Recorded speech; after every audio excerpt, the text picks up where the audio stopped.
this atmosphere of love and fun and all that, especially in the back corner. But remember, this is going to be pretty intense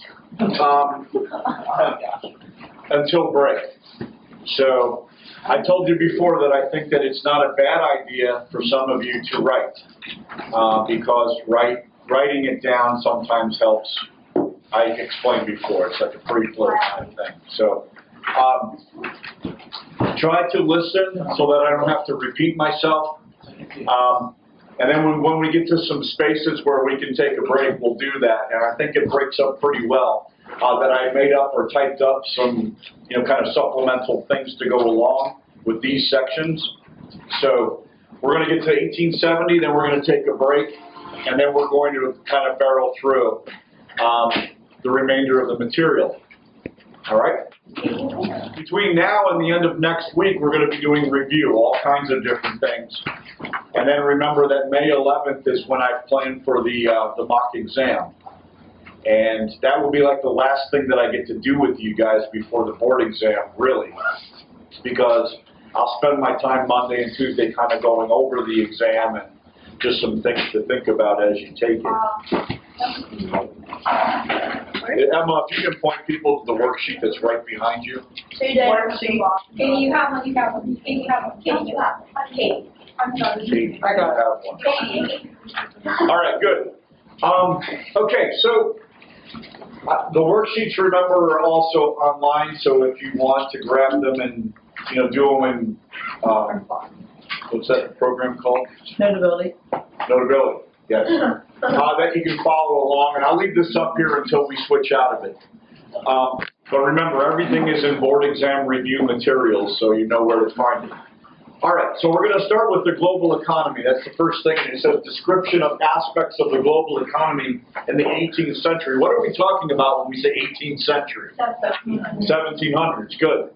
So it's a snapshot kind of thing. What does the global economy look like in the 1700s? The first thing is politically. What do you see? The argument is that you see dynastic political structures. What that means is monarchies of some kind, usually absolute in form. The exceptions to those two are England, which has a constitutional monarchy, and the Netherlands, that's right, which is a more, I guess, mercantile oligarchy, if you want to call it. But 18th century, you're pretty much looking at dynastic monarchies. Okay, usually absolute in form.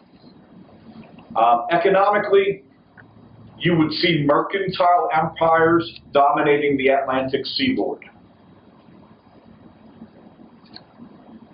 Mercantile empires dominating the Atlantic seaboard. And when we talk about the Atlantic seaboard, which empires are we talking about specifically?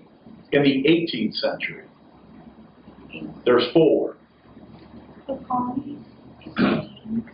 Who would possess some type of colonial control? Which of those four states? Somebody said Spain, that's one. Great Britain. France is another. Portugal, Brazil. Great Britain. Not so much Portugal, Great but Britain. I guess you could say five. The Netherlands and Great Britain. Okay. Yeah, Great Britain doesn't formally become Great Britain until 1707, but it does. Okay. Socially, the mercantile class, especially in Britain and Holland, grew in importance. That means particularly in Western Europe, you're looking at the rise of a middle class. That's going to be devastating for France later on. Conflicts. In the 18th century, you would see wars for empire, which were fought predominantly in the New World and India. Wars for empire fought in the New World and India. And if you just want to write as a side note, I can list those wars for you. The 18th century was dominated by conflicts that usually involved two sets of antagonists. If they were continental wars in the 18th century, they pitted Austria versus Prussia. If they were colonial wars, they usually pitted Britain versus France and or Spain. Okay? So remember that in the middle, between 1739 and about 1763, there were 5 wars. One of them was called the War of Jenkins' Ear. You guys remember that one? Okay. Then in 1740 to 48, there were 2 wars. In the continent, Austria v. Prussia, it was called the War of Austrian Succession. In the colonies, France v. Britain, it was called King George's War. The sequels to those 2 wars were 1756 to 63, 7 Years' War on the continent, French and Indian War in the colonies. Who were the 2 victors? In the continent, who was the victor? Prussia. Prussia.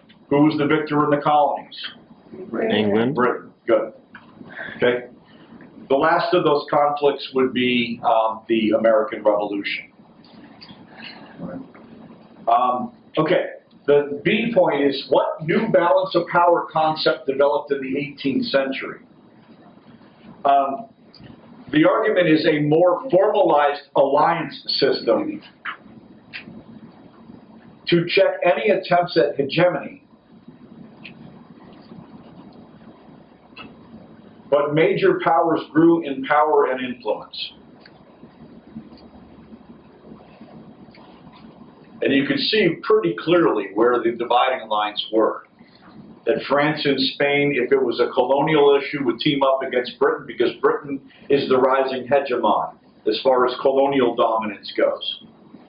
In the continent, remember that half of the people that supported Austria in the First War ended up supporting Prussia in the Second War, and vice versa. Remember, when it started, it was a view that Austria was the aggressor and Prussia was the little puny person that needed protection. And then as Frederick the Great showed himself to be stronger than Austria, the alliance system switched, and Prussia found itself with only Britain as a supporter versus France, Russia, and Austria. And then remember that Tsar Peter fell in love with Frederick the Great and said, "I can't believe we're fighting him. He's been on my wall since I was a child." And said, "Russia can't fight Frederick." But remember that. Peter was also the dude that married Catherine. I told you the story about how Catherine and Peter would be in bed at night, and he would get out games where he could play with his army guys. And she'd be sitting there going, and he'd be going, and Catherine was like, "I need to find some way to kill him." So they did. Anyway, all right. Yeah. The next thing then is the Enlightenment. And we're going to spend obviously more time on this, but I'm just going to give you some overview stuff. And then I'm going to give you, we're just going to go through the worksheet, but then we're going to jump out and then look specifically at the Enlightenment the way that I taught it to you, where like each of these Enlightened figures are dealing with specific questions. So the description, the Enlightenment is an 18th century intellectual revolution that challenged and permeated all aspects of European society.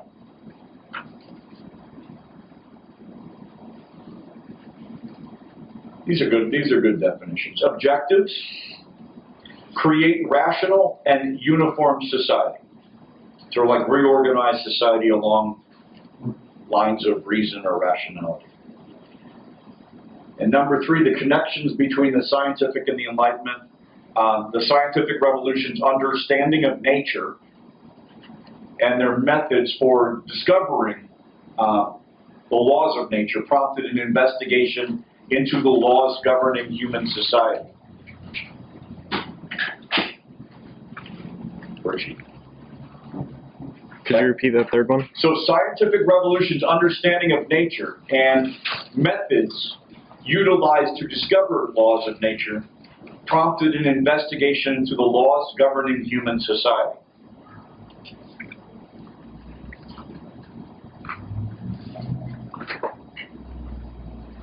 Okay, when they say old regime or l'ancien regime, they're looking at the world as it existed prior to the French Revolution. So once again, it's a snapshot. It's like 1760. What do you see? Politically, it's almost like a redo of what the political economy stuff was, but it's more based on the kind of organization of classes and that type of thing. Politically, you would have seen divine right, absolute monarchy. This is like circa 1760, you could write that.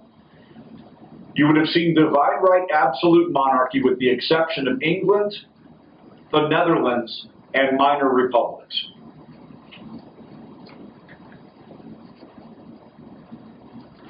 Economically, you still have a largely agrarian society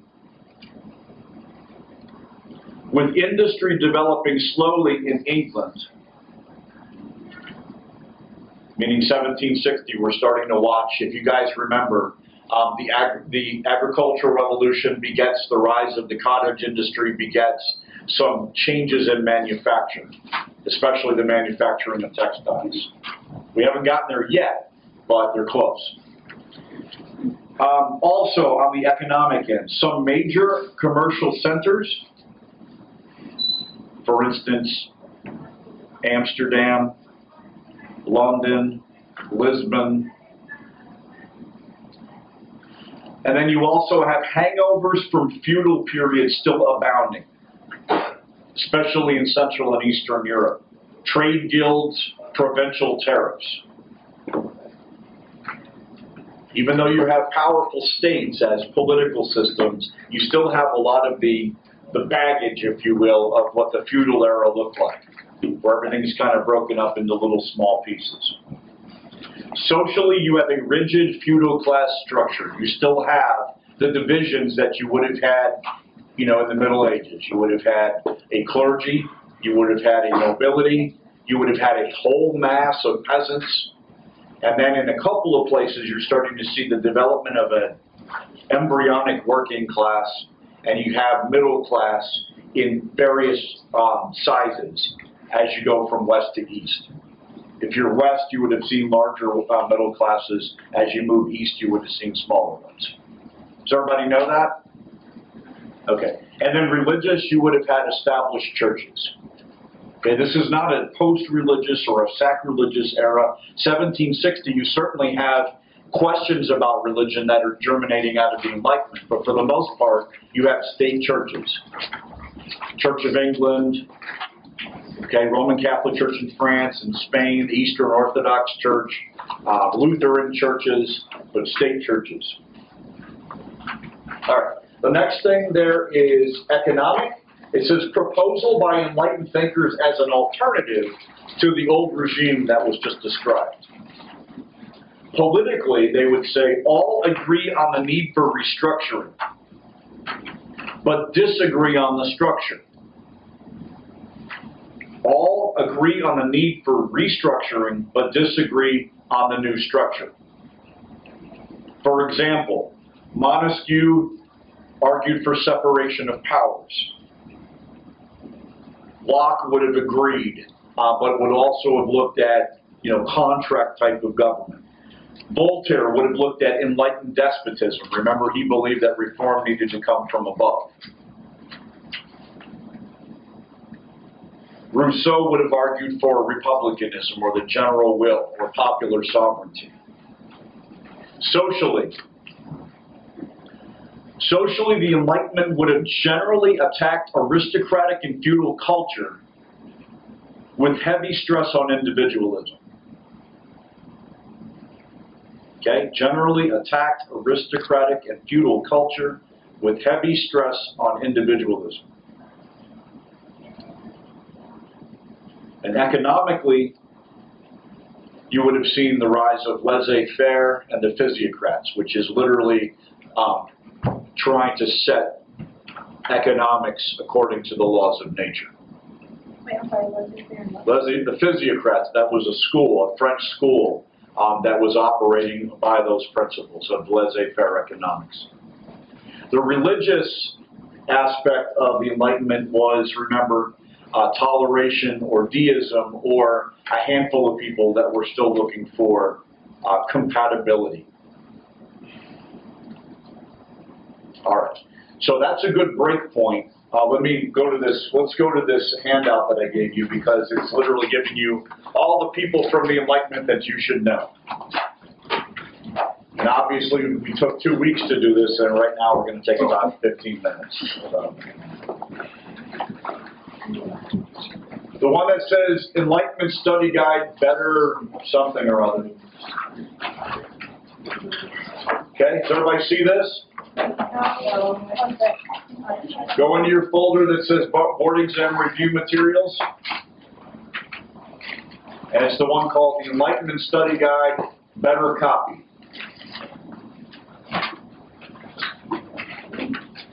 Okay? And this is literally just a review of all the people that we talked about. All right. And I broke them down, remember, according to essay question, if you guys recall. I know that we did this in October or November, but this is how we did it. The first was the battle between religion and science, that the scientific revolution happened. The question was, now what? All right?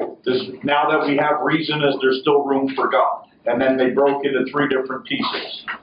The first was the harmonizers, or the mutualists. Okay? Blaise Pascal was one person that we talked about. His work was called Pensée. Remember when we talked about Pascal's wager, the idea that it's better to bet on God if you're not really given the information. It's kind of the idea that you can come to know God through faith, and that doesn't necessarily take away from what empirical people can do with the things that they have sensory abilities to measure. Baruch Spinoza was another figure that falls into that category. Spinoza is what we call a pantheist. Rene Descartes, who I told you is a god-awful, dog-hating person, but he also believed that in that separation of mind and matter, that the mind could ultimately, logically deduce the existence of God. And Isaac Newton also was sort of, even though the guy that probably set this thing off, of the opinion that the laws or the perfect machine in its operation had to have an original creator.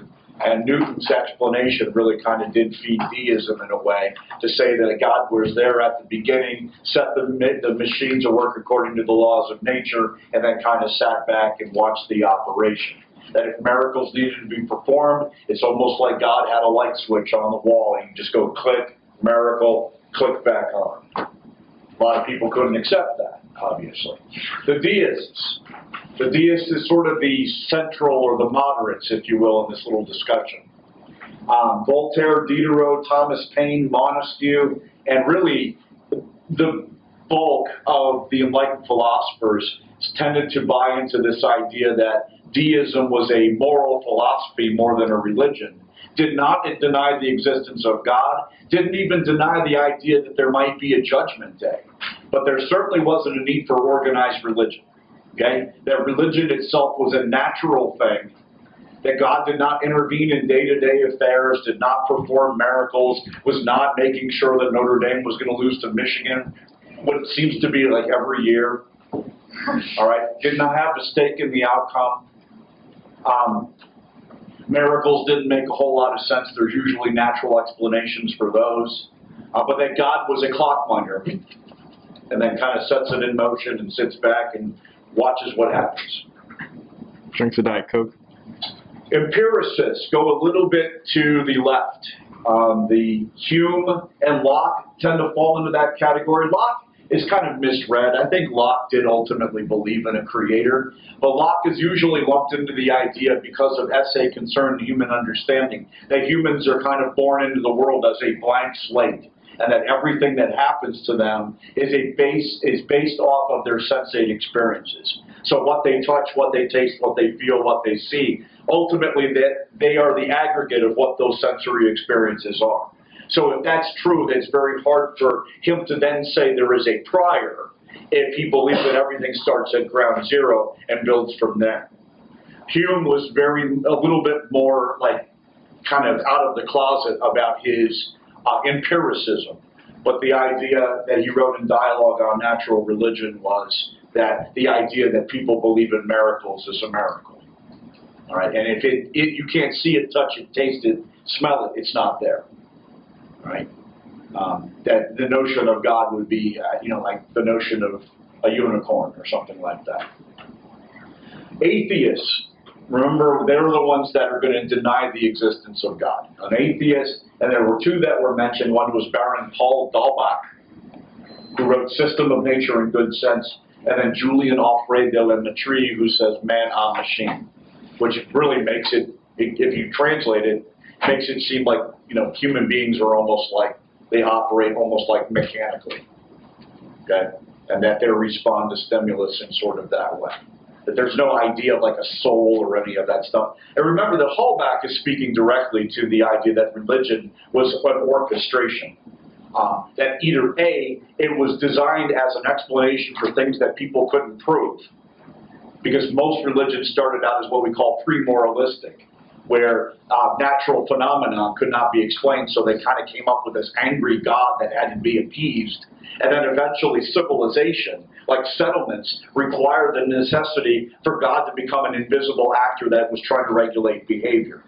And then I told you about Santa Claus and how he functioned in sort of the same way.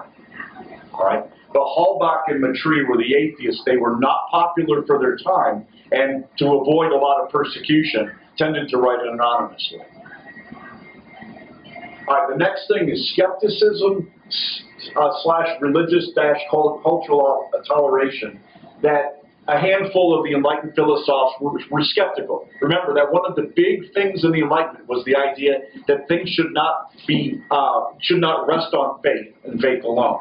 That was an immature act by the majority of human beings to say, well, God says, or the church says, or this father says, or Aristotle says, or this great ancient thinker says, and that they can't do any of their own thinking. So the logic of that would say then, well, we need to deconstruct everything that we've been told and kind of start from ground zero. Descartes is kind of a forerunner of that idea, but even before Descartes, there was Michel de Montaigne, who was writing in the 16th century about things that weren't really popular till the 18th century, and that is that there's a lot of people that have ideas about things that they have absolutely no ability to prove. All right? Religion operates that way, You put Hindu, Buddha, you put Christians, Islam, Judaism, and you throw them all in the same room, and everybody's pretty sure that they understand what the true faith is. But nobody really knows. Okay? And more people die in the name of some abstract thing that they cannot necessarily prove. That's what the skeptics were trying to say. And the same thing goes for nations or cultures. People that deem everything that doesn't make any sense to them as barbaric, and therefore something that needs to be like lorded over. And so Michel de Montaigne comes along at a time when there's religious wars going on in France, where there's barbarism being committed against natives or indigenous populations in the Americas, and said, this is nuts. Okay? If you cannot prove something, you need to be accepting of other people's ideas and other people's opinions. And it didn't seem like it got much better in the 18th century when Voltaire and Pierre Bayle and Bertolt Lessing and Montesquieu and others are writing that there's as much intolerance in the 18th century as there was in the 16th century. So, Protestants are still killing Catholics, and Catholics are killing Protestants, and there's still a whole bunch of colonial, terror, if you will, and they all said this has got to stop. All right? Of what one does not know, one should not speak. That's kind of a mantra, if you will, for that group. All right, the next group,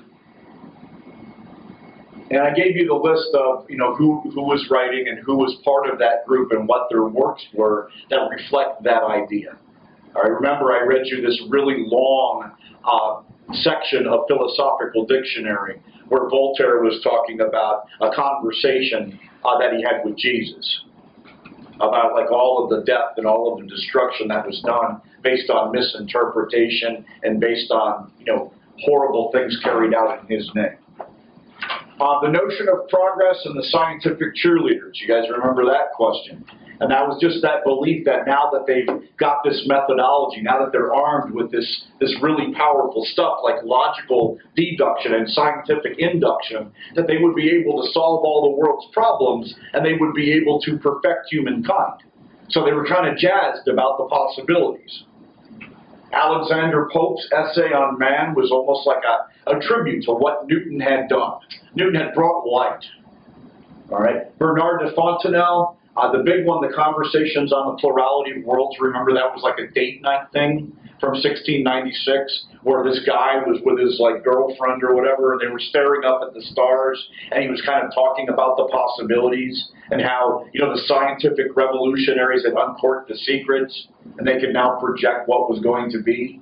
Marquis de Condorcet is writing. This is late 1700s. But is writing a historical sketch for the progress of the human mind, which is saying that the civilization had gone through all these stages and that they've got to a place where they understand what the problems were, and that ignorance and superstition and tyranny and intolerance and all of those things were keeping society from entering into that final kind of utopian stage. So if you can get rid of the barriers to progress, you can get there. Remove ignorance, remove intolerance, remove tyranny, remove superstition, you remove prejudice, and you get to those enlightenment. You get to true enlightenment. So lots to be excited about. Politics, every one of you ought to be able to write a decent essay about politics and the Enlightenment. Okay, Voltaire, remember, is not giving you a specific work, but we know that he is fearful that the masses are too much guided by superstition and ignorance to be able to direct their own cause. But he believed that a ruler, like a Catherine the Great or a Frederick the Great or a Joseph II or a Louis XV, would be able to take care of that. They were locked into the Enlightenment. They knew what needed to be done. They knew that torture needed to be abolished and laws needed to be codified, and that some rights and some education and industrial change and agricultural progress needed to come to help, the poor and the downtrodden. So that was Voltaire's idea. It was kind of trickle-down reason or enlightenment or something. John Locke, remember, 2 treatises on civil government. This is seminal work here. This is social contract theory. Most constitutional governments can look back and say Locke is sort of our guide. Remember the state of nature. In the state of nature, people are born and endowed with certain inalienable rights, like life and liberty and property. And that in the state of nature, they have not found an optimal scenario where people can maximize those rights, so they surrender some of their rights and freedoms to the government, which can best protect those things. Everybody know that? 2 treatises on civil government, 1690. This is a contract between individuals and their government. Montesquieu, the spirit of laws, is the idea that tyranny happens if there aren't internal checks within the structure of the government to prevent it. And that as long as that's the case, you don't always have to revert to like revolution. As long as you have a judiciary and a legislative and an executive and you task them with different things and different oversights on one another, you can keep a condition of stability within an existing structure of government. And obviously, he's a real fan of what Britain pulled off when the Parliament was giving some legal power to check the power of the king. J.J. Rousseau is the leftist, I guess, of the group. He writes a work called The Social Contract. His work is about what's called popular sovereignty, or the general will. And said it's not about the individual's relationship with the government, it's about the people as a whole who are going to remove themselves from the state of nature and are going to operate. So this is what we call a republican form of government, or the idea of universal or suffrage universal, where everybody would be given a right to vote. And remember that he gets kind of misconstrued as being like an architect of totalitarian systems where the majority rules and then smushes the ideas of the minority. But the idea of the general will is that the people are ultimately dictating the affairs for themselves. And Immanuel Kant wrote a work called The Perpetual Peace, which was talking more about international relations and the idea of how states operate within international structures. And so way ahead of his time on that one. In economics, there's really just one name to know. That's Adam Smith. I told you that, not ironically, 1776 is when The Wealth of Nations was published. and that the most capitalist country in human history was born in 1776. So remember, the Wealth of Nations, the idea is economic liberalism. It's the notion that human beings, unfettered by government interruption or interference, in competition with fellow human beings, will ultimately bring the whole system up. Okay? Invisible hand, let the laws of supply and demand dictate what needs to be produced, how much is produced, to whom it is produced for. And that the government artificially setting and regulating and puppeteering all of that stuff is ultimately not good for progress. The physiocrats, Robert Turget, Francois Quesnay, fall into that category. Most of the work is done. It is a critique of mercantilism. It's the next logical step. Mercantilism is the official economic system of the age of absolutism. Capitalism is the official economic system during the age of enlightenment. And make no mistake that the American uprising against the British was very much watching those two economic modalities battle one another. Marx would have been very proud. Okay? Because it's literally like the historical dialectic playing out in real time, just like he expected. All right, the encyclopedia, do I need to say anything there? If you see the names Diderot and D'Alembert, they are the co-editors. This is the mass kind of like, hey, we're in the middle of the age of enlightenment. This is what we think about things. There's a multi-volume collaboration, multiple editions, covered primarily about 21 years of history between 1751 and 1772. And really kind of represented what the Age of Enlightenment was. Rational, critical, scientific thinking, challenging assumptions, rejecting tradition, advocating for change, all of that stuff. Humanitarians. Remember I told you before that one of the core principles of the Enlightenment is this belief that that it's not sin, it's not human evil that is, kind of just manifesting itself in times and making conditions bad. He believes, or the Enlightenment believes, that human beings are generally good, rational people that are the byproducts of flawed institutions. And so the Enlightenment project really is to try to accord these institutions to the laws of nature, to make them better, and that you can put human beings into better circumstance, into better institutions. Fix the flaws, you fix society, and then you progress. So the humanitarians were ones like J.J. Rousseau, who saw in education and child rearing flaws in institutions and offers in Emile some effort to try to fix those flaws. John Comenius, once again, saw schooling as a flawed institution that needed to be ratified or eradicated. Robert Burton was someone that saw mental health and the way that we dealt with the mentally ill as a flawed institution. We treated it very retributively when we should have been treating it rehabilitatively. Same goes for Cesar Beccaria, who wrote an essay on crime and punishment that says the criminal justice system is a flawed institution. Okay? That tortures and is focused entirely on retribution.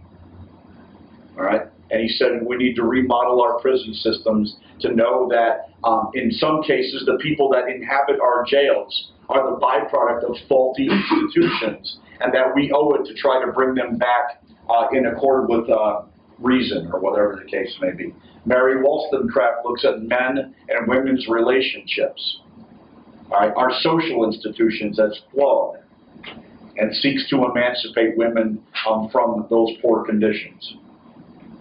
The last stuff is really just about women, and the question, did women, while all these massive changes are taking place in the 18th century, were women on it? Did they understand, that the old traditional ways also included them? And that maybe they needed to step up and join the idea that we need to remodel society and kind of set it according to the rules of nature, and that it was an unnatural condition that women were subordinated or domesticated. So Mary Astle, Mary Wollstonecraft, Marquis de Condorcet, a group of debaters called the Querelle de Femmes, women that were trying to support women's participation in the political sphere. The salonières, and all of those salonières are mentioned. And I listed them for you. These were the women that were providing the environments for a lot of this discourse in the 18th century. And we're bringing these great minds together. And were participants in the change that was taking place. The last two, the wild cards, Immanuel Kant, who, if you were a Lincoln Douglas debater, you would have heard about until you were sick of hearing about it. But was changing the nature of the way that we looked at ethics. Okay? It was also an answer to the empiricists like Hume and like Locke, in the sense that his belief was that there was something prior to the blank slate, that human beings had what's called a priori knowledge. Call it intuition, call it the soul, meaning that there's something internal that when you externalize something, like viewing a tree or hearing something, that you go through an internal sorting process which makes sense of that. But that the external is not just that you're like, like a copy machine or something like that, or an intake valve.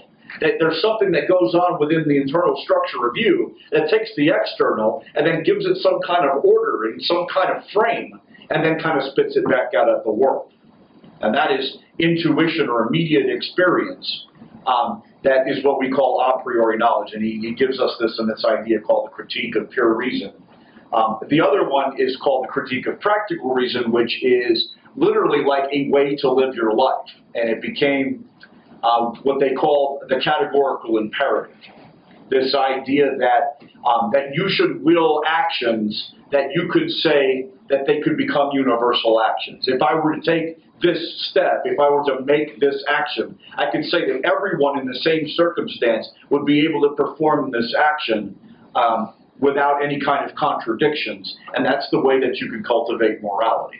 So he's speaking directly about ethics, and it's almost like a golden rule remodeled, if you will, for the 18th century.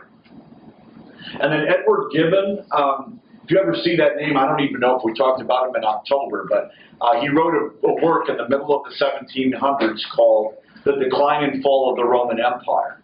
And it's another indictment on Christianity, because he's tracing like all of the steps of where the Roman Empire fell, and he pins it on the rise of Christianity. That it was the rise of Christianity that he believes is really to blame for the decline, if you will, of the great Roman Empire. So anyway, that's pretty much everybody that I could think of. And they're all categorized for you, and that's a little cheat sheet, if you will. And it's still aligned with the kind of central questions that I gave you when we went over that material. Okay? Good. Next. Xander, can you do me a favor? I want to do this Italian style. There is a Diet Coke. It's a bottle of Diet Coke. It's in my fridge. If you could kind of pass it so that it moves over this way. I appreciate it. Thank you. Yeah, just kind of keep that. Thank you. Clemens, I would really like if you tried one of them. We didn't know if you liked macaroons. Yeah, we just bought macaroons. I don't know if I like macaroons, but I'm going to try them. Have you bought them for your sons and your wife? I probably don't like mochas, but... Mocha the brown one. Did we get that? Did we get those? Yeah, I forgot what you were saying before, you're a cookie guy. But I am a cookie guy. those are like real cookies. They're kind of gourmet. We were gonna get you apple pie, but then someone said it was All right. cookies. Let's move on to the... No, it was apple pie and macaroni. Let's move on to the French Revolution. All right. Okay. And nappy. The political causes, and it's asking for major causes for the revolution. Everybody knows this is 1789 to 1815. That's the time period. Okay. For the political causes, they write, an incompetent monarchy. And who is the monarch? Louis XVI. The example of the American Revolution. And the rising demands of the bourgeoisie. If you guys remember taxes, voting, and bread, you should be pretty good on causes. Number 2, economic. The bankruptcy of the French government. And remember, that had been going on for a long time. Those that had political power had no money, and those that had money had no political power. Neither were willing to budge. Social. Tremendous class antagonism, particularly between the upper 2 estates and the 3rd.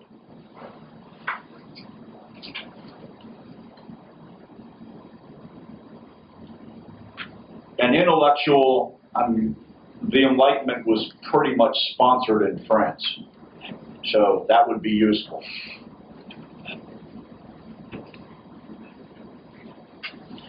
All right, radicalism in the French Revolution. And if you guys could just remember, I gave you like a structure for this.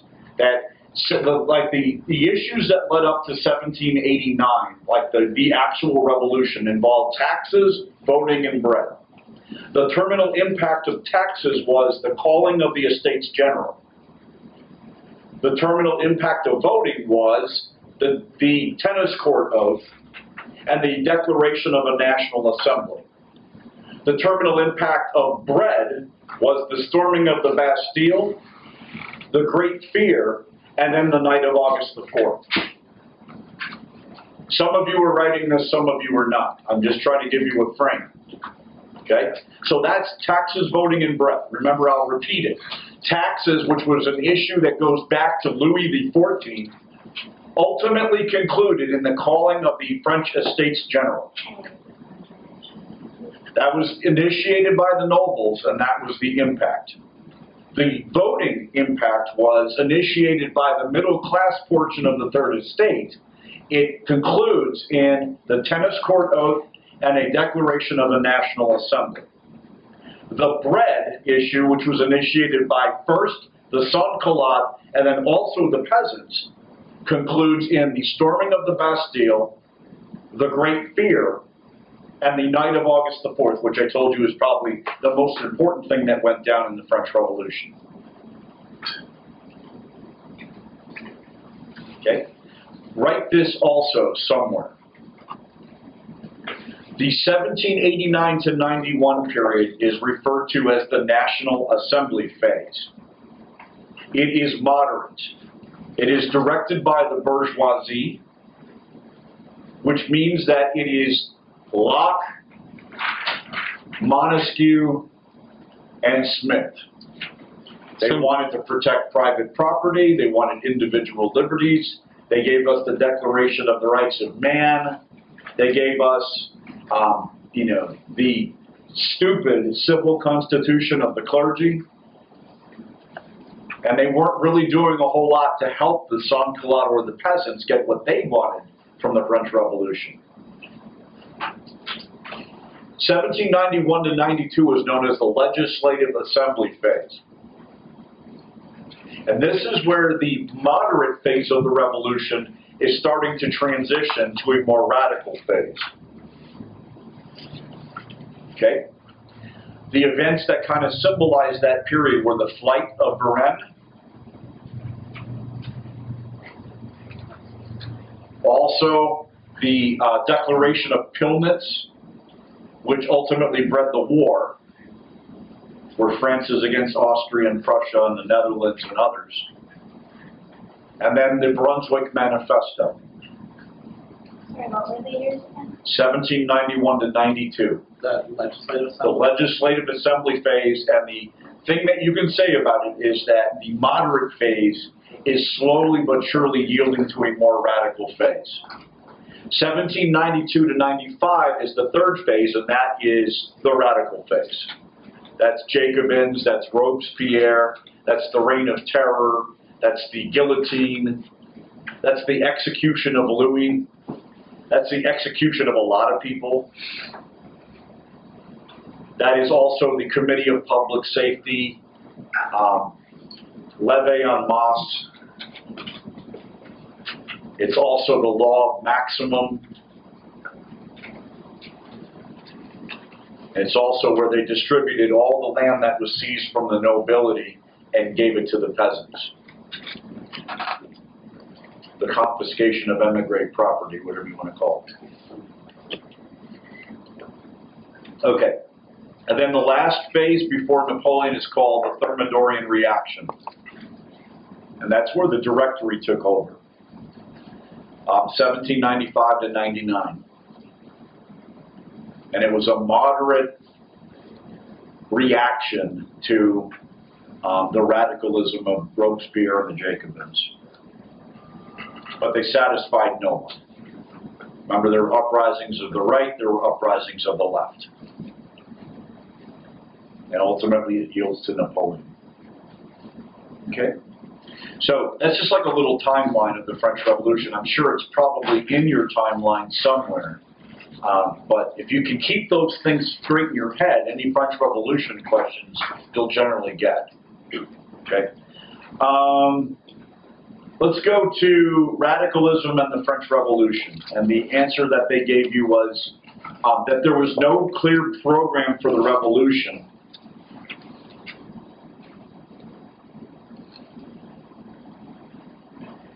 There was a fear of counter-revolution.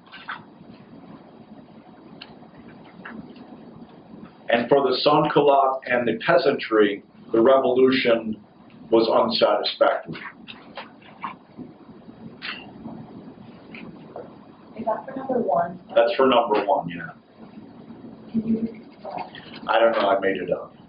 it was unsatisfactory revolution, no clear program. No clear program for revolution, Fear of counter-revolution. fear of counter-revolution, Revolution unsatisfactory. and the revolution itself had not gone far enough for the sans-culottes or the peasants. Then the Thermidorian reaction was the need for law and order on the part of the more moderate wing of the middle class. That's that part where you kind of look back and say, hey, we just killed about 38,000 people. We feel a little dirty. Okay. Slogans. The big slogan in France was liberté, fraternité, égalité. Right? All right. Liberty. The liberty idea is very core to what we call classical liberalism. It is the ideal of individual rights, like freedom of speech, the press, assembly, religion. Liberty also means constitutional government, representative government,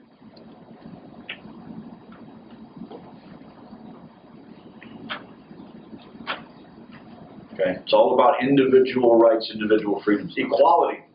The equality that they were talking about in the French Revolution was not all equality. It was equality of opportunity, and it was legal equality. It wasn't sexual equality, and it sure wasn't social equality. It was legal, and it was equality of opportunity. Remember the night of August the 4th, all it did was it said, we are eliminating artificial distinctions based on birth. Birth. Did I say birth? Birth. The idea that meritocracy should replace aristocracy. Fraternity. Fraternity there is the idea that all people are one. Instead of being divided into these rigid estates, that all the people are together. One nation. The concept of nationalism and humanitarianism, but especially nationalism. That's of all the things in the French Revolution, that was probably its most important export, or the one that was going to have the most impact. Okay, Napoleon's contribution. Let's take a look at Nappy.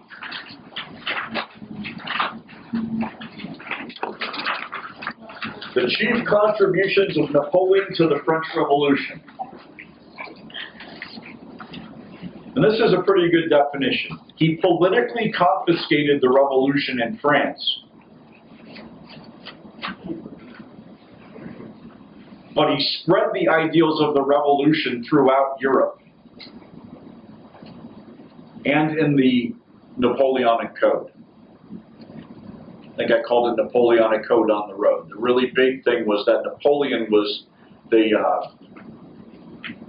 the mobility, if you will, of what was taking place in the French Revolution and allowing it to germinate in other places. The continental system. This is the other thing we know about Napoleon. Napoleon's Achilles was Great Britain. And the continental system was designed as a means of trying to starve Britain into submission by literally taking the entirety of continental Europe and shutting it off as an access point for British goods or British products or whatever you want to call it. And it didn't work. And if anything, it only engendered more initiative and more independence from British manufacturers. Okay. I love this one. It says, contrast between the Congress of Vienna, which was the peace treaty that ended the Napoleonic Wars, with Westphalia, which ended the 30 Years' War. It says, Westphalia recognized the sovereignty of states,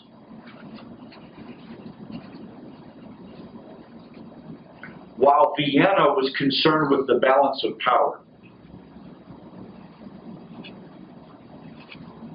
This one's just beautiful. It says, Westphalia recognized what existed, while Vienna tried to suppress what had emerged.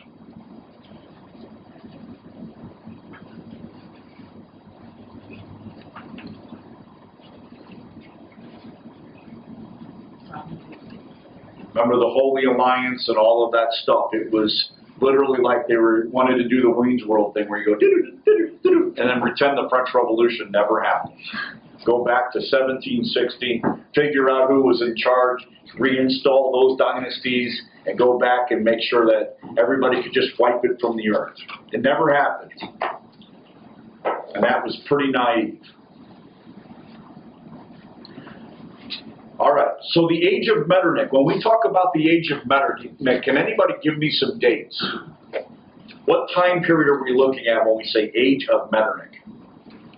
1815. 1815 to, what's the big culminating event from that period? 48. The 1848 revolutions, that's right. So this time period then is 1815 to 48. That's what's known as the age of Metternich.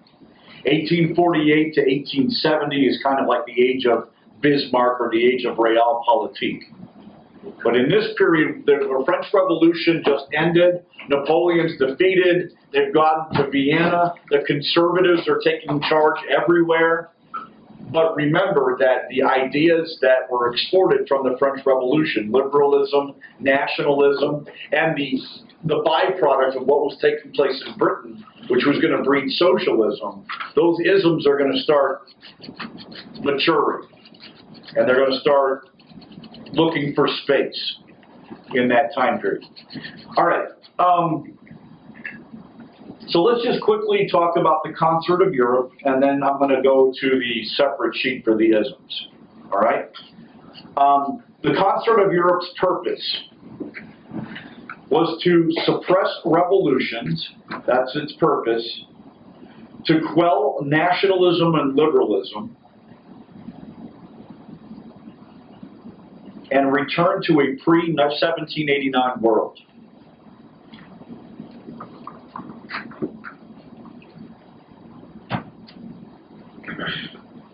Its methods were the holy, quadruple, and quintuple alliances.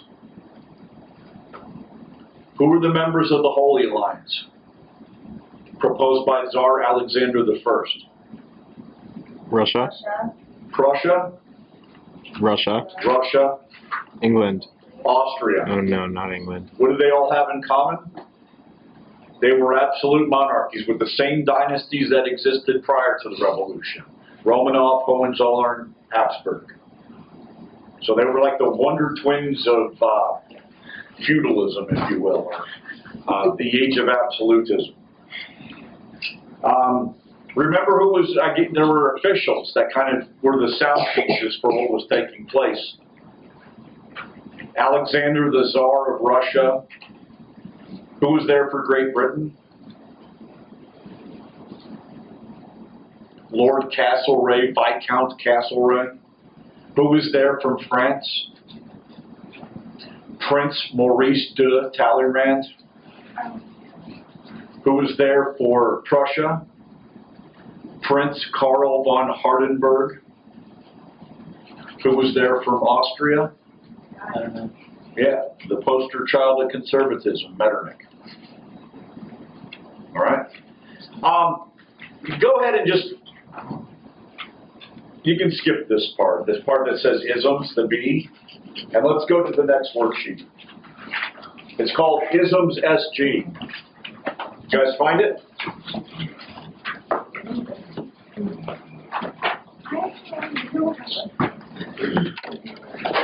Oh, it's on the iPad. Yeah, it's in the materials package.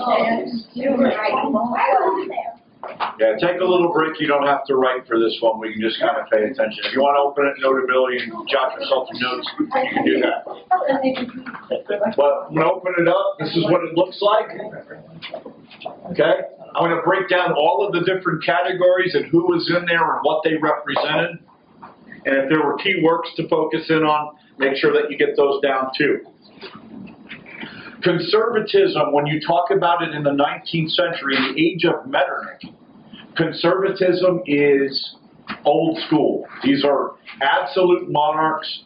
These are the old nobles. This is the Roman Catholic Church. And all those who saw the excesses of the French Revolution as a danger to tried and true institutions. Metternich is obviously like the kind of figurehead of this movement. But philosophically, the figurehead was Edmund Burke, who wrote a work called Reflections on the Revolution in France, and kind of predicted that once France fell under control of people who had no experience, no tradition and authority, that it was ultimately going to breed into anarchy. He said that states and that institutions are organic. They grow and they shape over hundreds, if not thousands of years. And you don't just automatically just pull the plug on it and say, we're cutting ties. Remember, the conservatives believed that the nobles were in power, or monarchs were in power, or the church was in power for a reason. And that they gave templates, and they gave history, and they gave all those things a guiding hand that was necessary. Because even though these people, from the Enlightenment were smart, they were literally saying, cut the rope, and we've got all these abstract ideas that will take its place. The conservatives are like, most people aren't going to know what to do with that. So the conservatives, Pope Pius IX, Joseph de Maistre, who was writing in France, Edmund Burke, Metternich, the church, and so on and so forth. The Tory party in Britain would have been of the opinion that tried and true institutions was the way to go, and that the French Revolution was a bad stain because it was trying to take abstract philosophy and turn it into a political movement. Classical liberalism. These guys are the Enlightenment. They are the American Revolution. They are the moderate phase of the French Revolution. It says, classical liberals are like what we call now the 20th century conservatives. You guys remember that?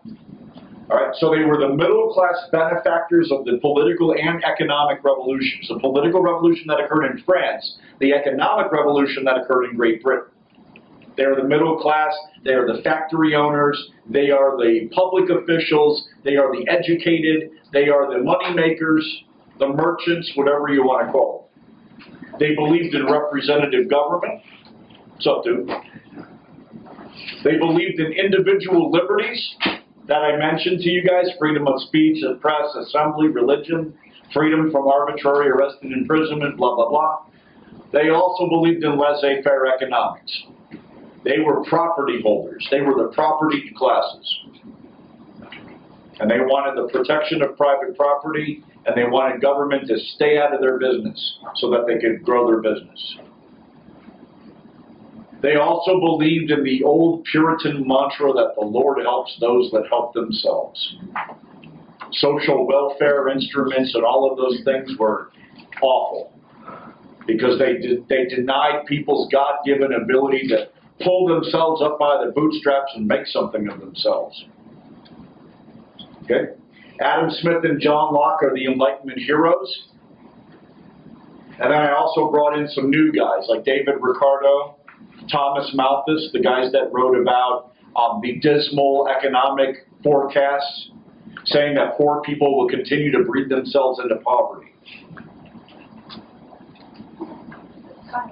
Other people that fall into classical liberalism, Samuel Smiles, who wrote a bunch of books called Self-Help. We don't need to say much more than that. Okay? The rags to riches stories that you might have read about in American history. Also, anyone in America usually fits in the classical liberal mode. The Whig Party in England. Okay. Then the modern liberals, and remember that the kind of departure point is about 1850.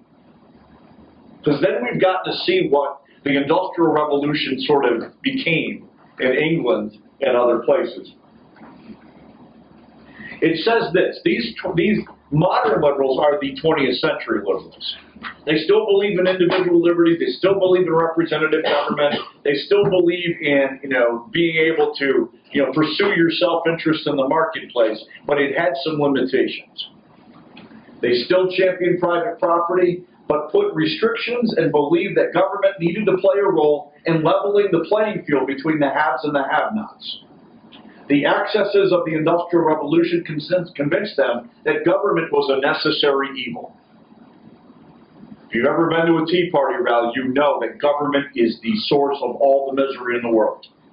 They would say, no, people, preying on other people that don't have the same capacities or abilities are the real source of evil in the world.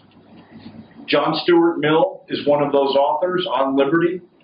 Jeremy Bentham, who was the architect of what we call utilitarianism, the belief that society is really only maximizing happiness when the greatest good possess the greatest amount of happiness, or the greatest good is achieved for the greatest number of people. Edwin Chadwick, who did some exposés to say, let's take a look at how health and urban living is and determine if we've met these principles of the greatest good for the greatest number. So there's a sea change, and that sea change means extending the franchise, allowing for some benefits for the laboring poor, humanitarian efforts to try to take care of the people in society that maybe don't have the capacity to take care of themselves, like orphans, or the elderly, or people with handicaps, or people who have been injured in factory explosions, or veterans that have had limbs blown off. Bong socialism. Remember, socialism goes further left, but it went through like little evolutions. It started out as all the ends are the same with socialism. Ultimately, they want to get to a society where property is no longer the barrier between the haves and the have-nots. That the community itself kind of owns all of the property. And then the idea is that people can ultimately buy into a mindset of from each according to their abilities to each according to their needs. The means in which you achieved that end were different. The Bong socialists more or less kind of sat around couches, usually velvet ones, and talked about what the world would look like in socialism. The ends are always to move to a social sharing of property with the established aim of for each according to his abilities, to each according to his needs. Bong socialists dreamed of the world in which this was true and formulated idealized versions of socialist utopias. Robert Owen, remember, while he was once a factory owner, then became an advocate for change, for labor unions, and a whole bunch of other things, exposed child labor practices that led to child labor laws in England, and eventually said, you know what, I'm going to pack up the kids and move to Indiana and form a socialist commune called New Harmony, which makes him sound a little bit like, L. Ron Hubbard or something. Charles Fourier, another guy that believed that you could create these like perfectly constructed societies made up of about 1,600 individuals. And you could divide the labor between factories and agriculture. And everybody would kind of work where they felt most useful, and then they could switch jobs if needed, and whatever was produced and whatever was grown would be shared with everybody. And he kind of waited and waited and waited, and nobody ever funded his phalanxes. Louis Blanc, the social workshops. Remember, his belief is that you would be able to crush the competitive cycles of industry by developing social workshops. He believed that the first step was to create universal suffrage. Then people of the working class would be able to vote in their own people. Then those people would set up social workshops where the factories would be owned by the workers themselves. And that since the workers had a stake in the factories, they would work their tails off and they would completely outperform the people that didn't fit into those roles. And then the socialist workshops would be pitted against the competitive workshops or the old like exploitive workshops, and eventually they would put them out of business. Count de Henri Saint-Simon was another of the Bong socialists, and he talked literally about what Plato's Republic would look like if it was controlled by technicians, scientists, and laborers. This perfect kind of functioning society. Bullet socialism. And this is where we get into Engels and Marx. But the idea that the ends must be created by a historically inevitable rising of the masses against their own exploitation. And he believed that you could almost set your watch to it, that it was a condition that the march of history, seen through the lenses of economic modalities and social class conflict, would eventually get us to a place where the bourgeoisie overthrew the old order, became the new dominant, and that the proletariat, who used to be peasants, but now because of the shift in the economy, have now become workers, but that the exploitation that the peasants used to be when they were working for the good of the nobles are now the workers that are in the same form of exploitation, except now they are working for the factory owners. And eventually you would have an overthrow, and that violent revolution would ultimately get us to that final goal, from each according to his abilities to each according to his needs. Okay? Ballot socialism is the end of the 19th century, where you've had modern liberals that have now passed out cookies to the people. They've got universal suffrage in some cases. They've got 40-hour work weeks in some cases. They've got mines acts and factory acts that are limiting dangerous work for women in mines and are limiting child labor. So the workers are starting to feel like they've got a piece of the pie. That maybe Marx is not historically inevitable.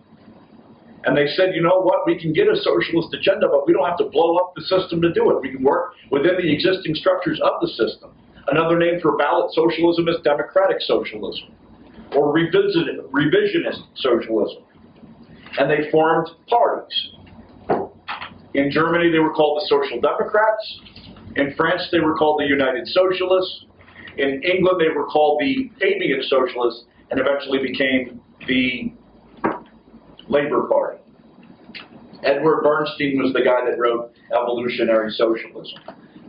Then remember nationalism, and I told you that fraternity goes through progressions. It starts out as cultural. You guys know what cultural parts of nationalism are.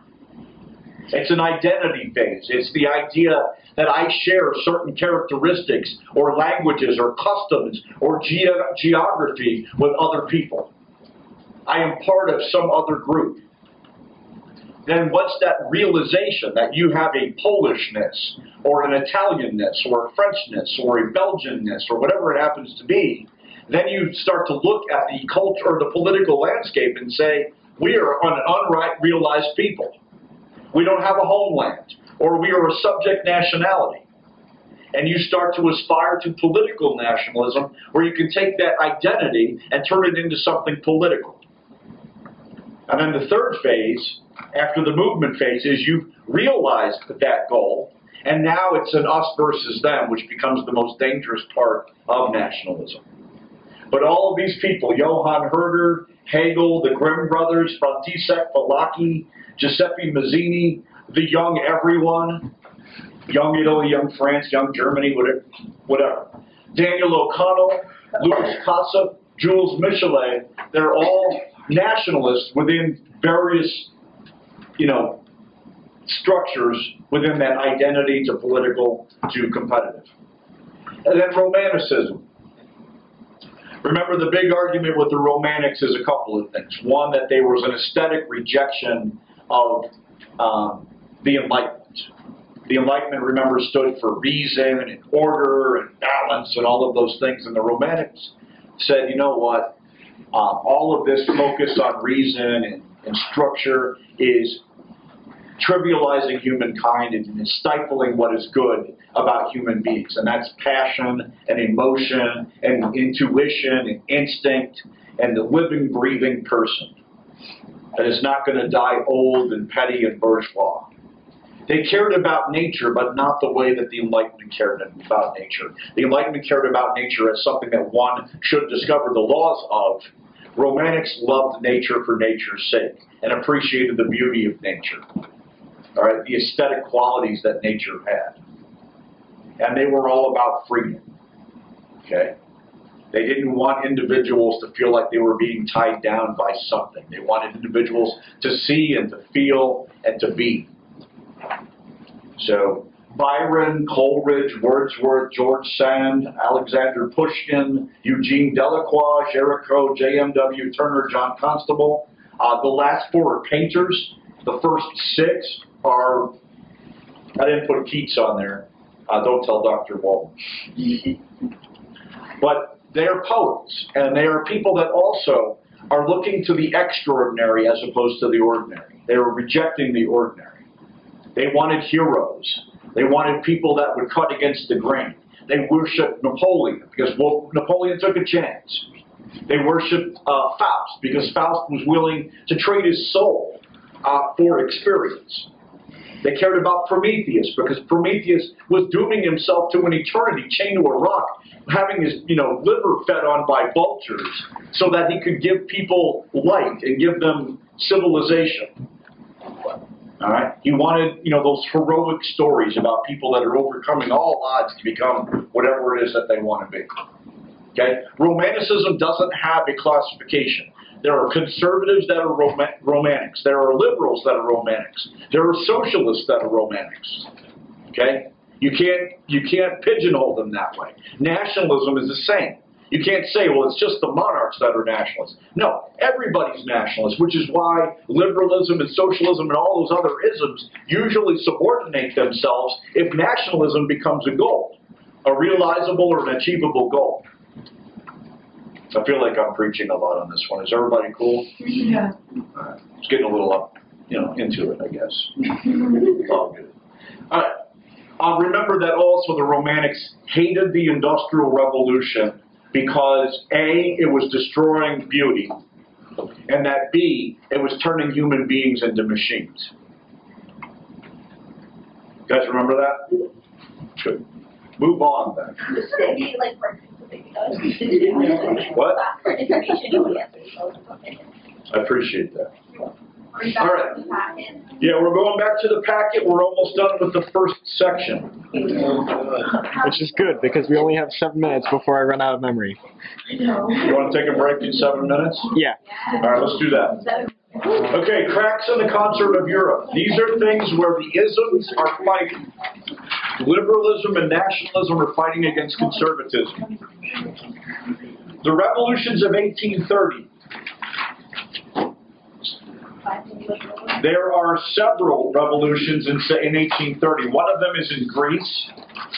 One of them is the Bolivarian revolutions in South and Central America.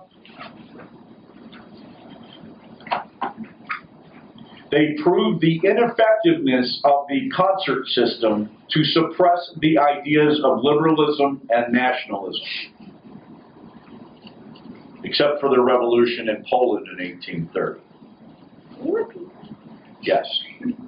The success of the revolutions in Greece and Spanish America, or you could write Bolivarian Revolution in parentheses, proved the ineffectiveness of the Congress system to suppress ideas of liberalism and nationalism.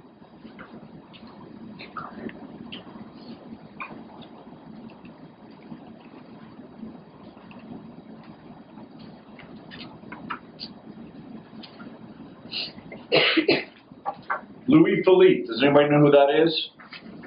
What was his nickname? He's French. His name is Louis. He's a king. His nickname was the July Monarch because he was elected or appointed during the July Revolution in France.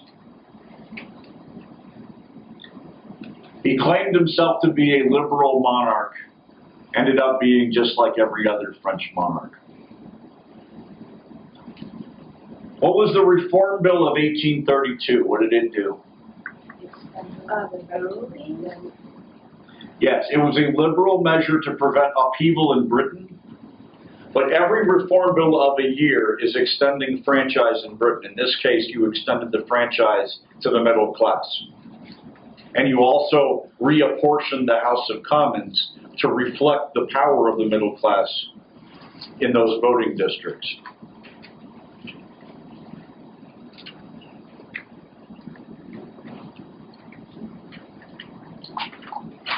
All right, I like this definition.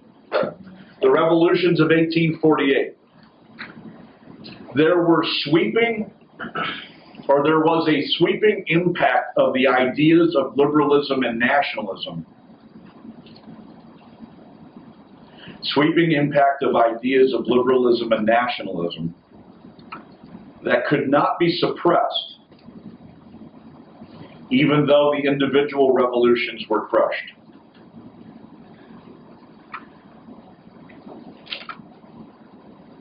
You can beat the man, you cannot beat the idea that inspired the man.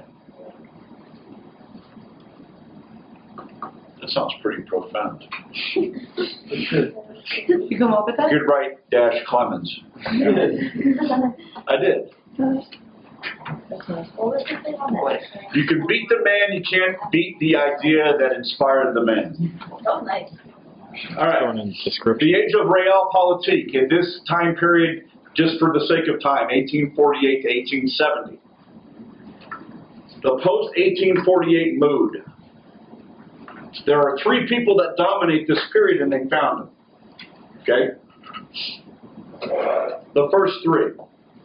Camilo Cavour was a liberal politician who used war and diplomacy to forge Italy.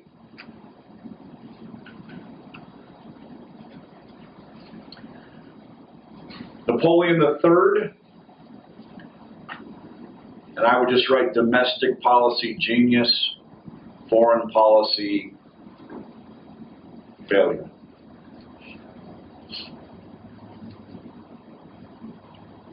And Bismarck, you just write the man. Tough-minded conservative creator of the German Empire, who then used diplomacy to maintain his creation. That's a pretty good summary right there.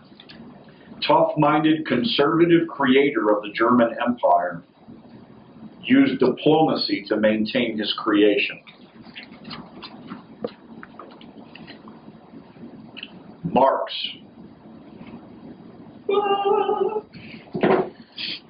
Marx attacked the social exploitation created by the Industrial Revolution.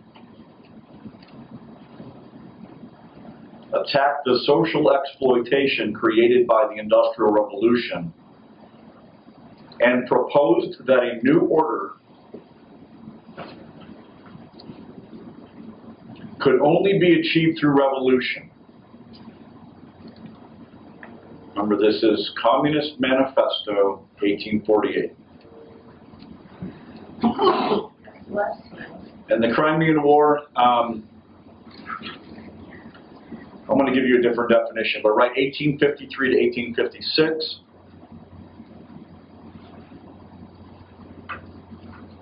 And then I would write Russian 19th century foreign policy ambitions.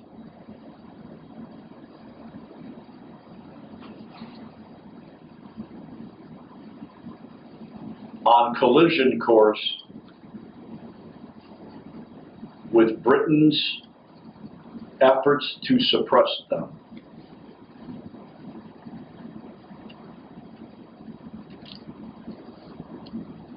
Russian 19th century foreign policy ambitions on collision with Britain's efforts to suppress them, or collision course.